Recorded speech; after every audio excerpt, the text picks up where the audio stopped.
Hi guys, Getter64 here, and today we're going to be talking about Animorphs. In this video, I'll be sharing my fan casting ideas for Animorphs and the movie poster that I designed, and we'll really be looking at who these characters are in the series. Now, I've done some fan casting videos in the past and shared those designs. I've done an Archer fan cast as well as a two Star Wars fan casts. So while this isn't necessarily a new type of video for me, I'm kind of testing out interest in fan casting videos. So if you like this, let me know in the comments and hit that like button. With all that said, let's go ahead and jump in the Animorphs fan casting. Hope you all are ready for the truth. Geek. Truth. 64. Geek. Truth. 64. Geek. True. 64. Geek. Truth. Geek. 64. Oh, shit.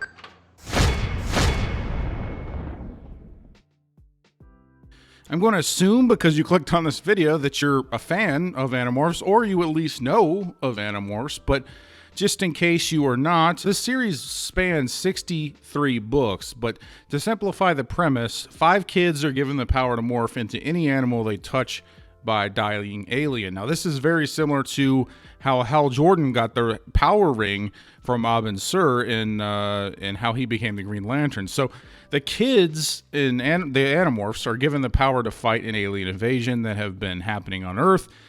These aliens are the Yeerks. They are slug creatures that wrap around your brain and control you.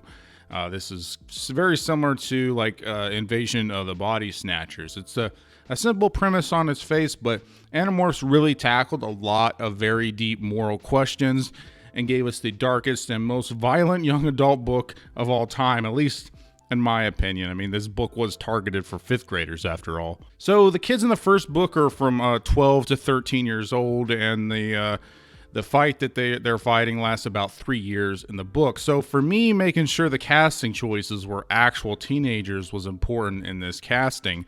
There was a TV show for Animorphs on Nickelodeon back in the day, and I actually like the show for what it is. I've watched it many, many times. As an Animorphs fan, I liked it, but it never really had the budget to properly bring this world to life.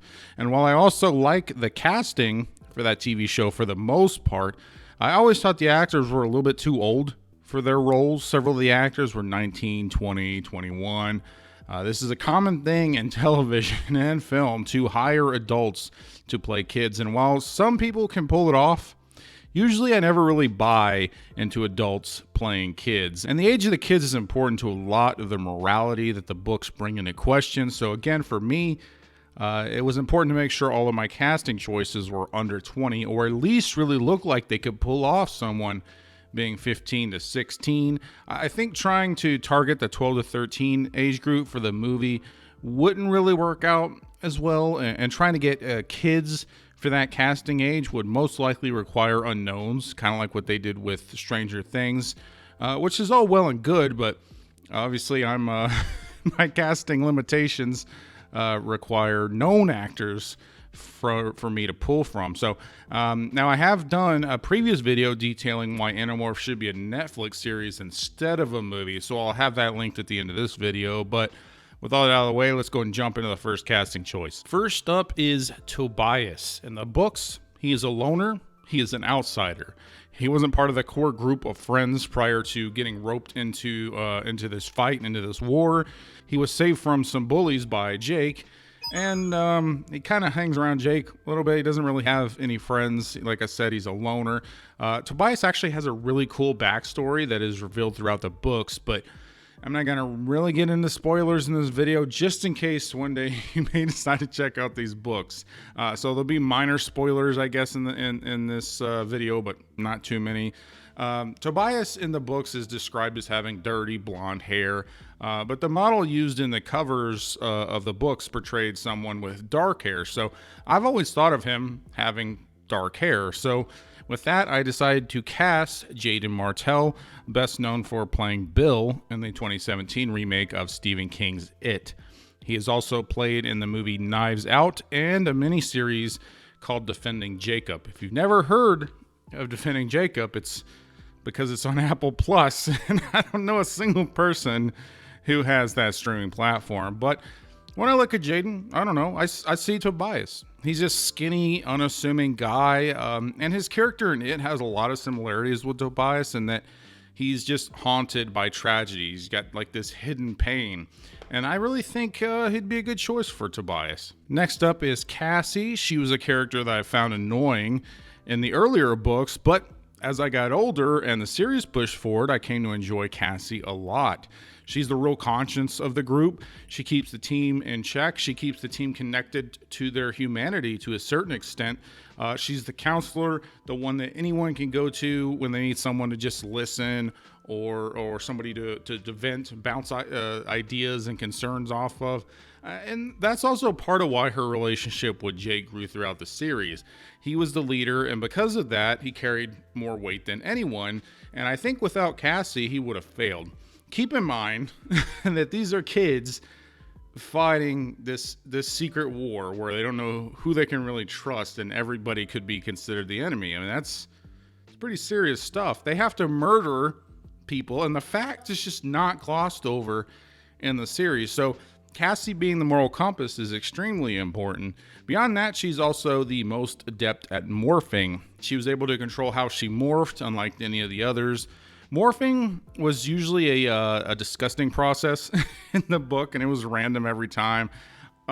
Just the way they describe it sounds like it's really disgusting, but Cassie was able to control which parts of her body kind of shifted in morph and which parts of her body would shift. For instance, her arms would turn into wings whenever she wanted them to, instead of it being random every time. Now, a few Andalites had this ability, and they are called morph dancers. It's something I wish they would have expanded more on throughout the series. They do mention it a few times, but I think the use of that ability was kind of underutilized in my opinion. So it'd be cool if that was fleshed out a little bit more on film.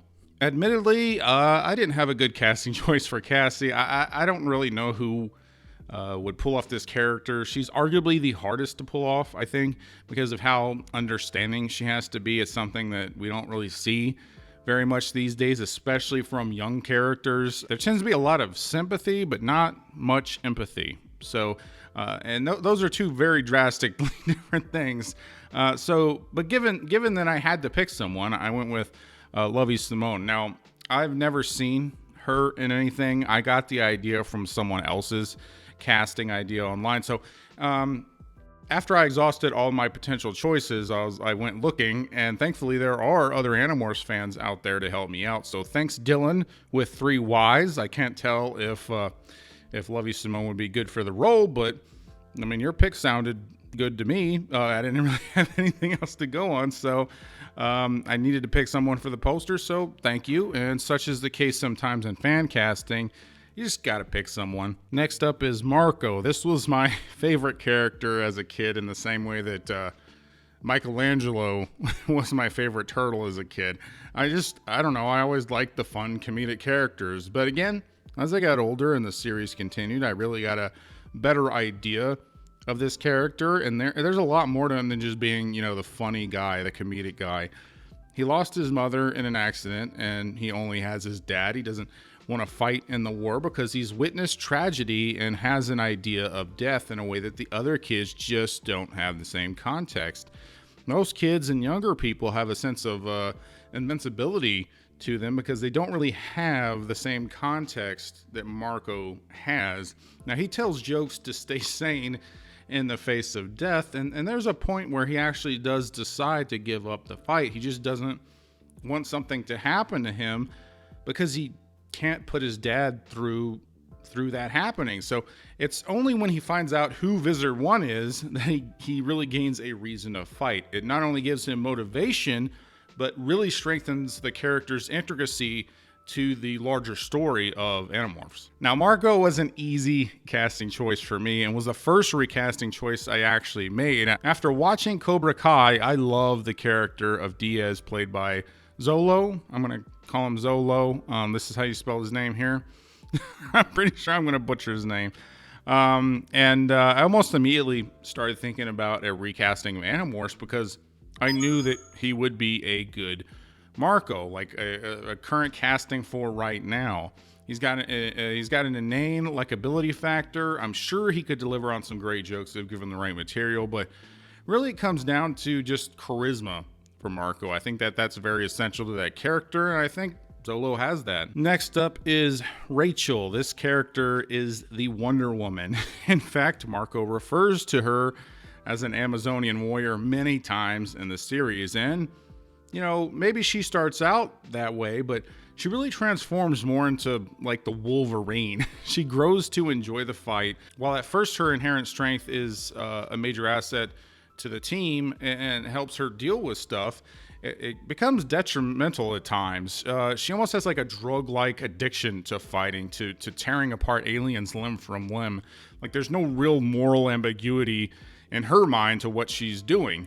She is very confident in what is required of her. She is the hammer, always in search of a nail. Very rarely does she really examine how the war has changed her. There's one book in particular towards the end of the series that really deep dives into kind of what she's become and how things have changed her. Just look at the cover.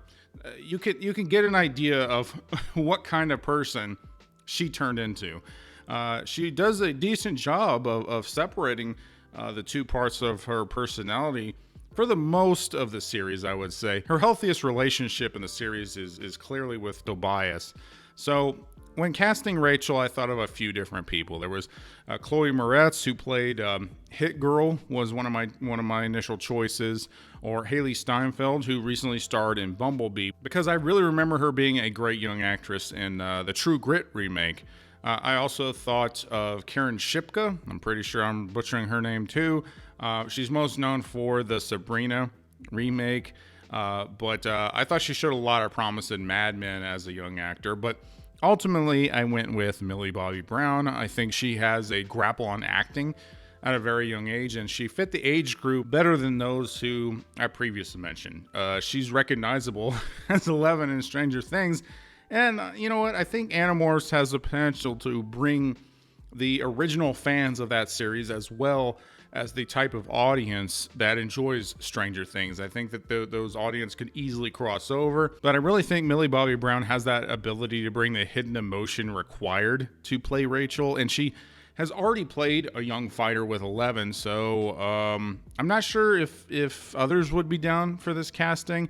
I think it'd be a good pick. I don't know. What do you guys think? And last up is Jake, the leader. One thing that Animorphs did very well was really show the weight of being a leader, the tough decisions and constant responsibility of those listening to you. Life and death were in the hands of this 13-year-old. Jake was really just kind of this unassuming guy. He wasn't the captain of a sports team or anything. He was just a good guy, and that was kind of it. He had a nice family home. One thing he struggles throughout the series with is that his older brother is a controller. He's a Yerk. He's the enemy. And because of him being the enemy, Jake has to find a way to save him. And it's always in the back of his mind how he can help his brother. Jake is kind of different than the other characters, and then he doesn't have like these well-defined, easy to pinpoint traits like everyone else. You can kind of sum up everyone else, the rest of the characters, in a few words. Like Tobias is the loner, Marco is the comedian, Cassie's the conscience, Rachel is the warrior, and Jake is the leader. But being the leader is a position more than a trait.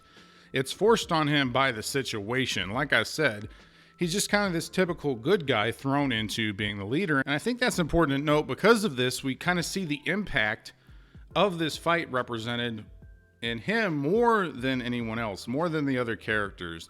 And in a way, Jake could be considered a surrogate for the reader. And I think that's important and something that most current writers have forgotten. The characters they write as surrogates for the reader or viewer, in the case of television and movies, are characters that don't struggle with much of anything. And you know what? No one can identify with that.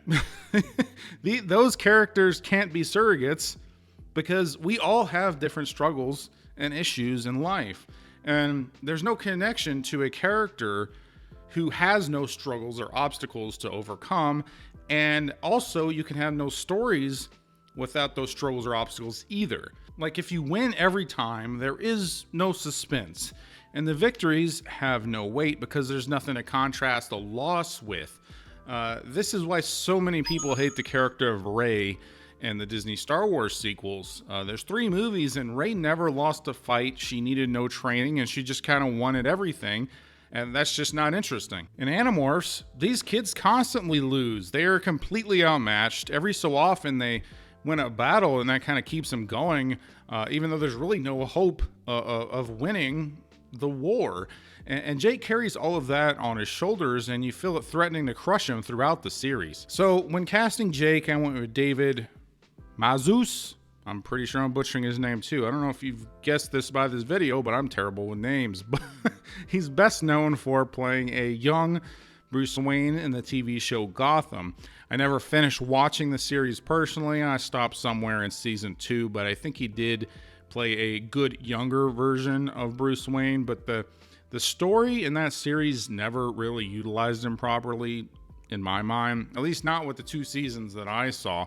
But I think David would play a good Jake, a young leader struggling with a lot, but really maintaining this unassuming appearance. With all of my casting revealed, here is my poster. Now, I tried to make sure the fashion was from the 90s, because as I spelled out in my previous Animorphs video, I think keeping the series in the 90s is very important.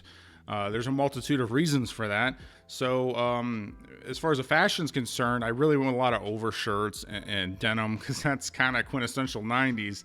I used one of my previous Animorphs posters as a starting point, and I really wanted to use the blue cube as the focal point of the poster, because it really represents the beginning of the journey. It's where the power comes from, and that's why I chose to represent the battle morphs, those characters in the blue mist, because the power comes from the cube.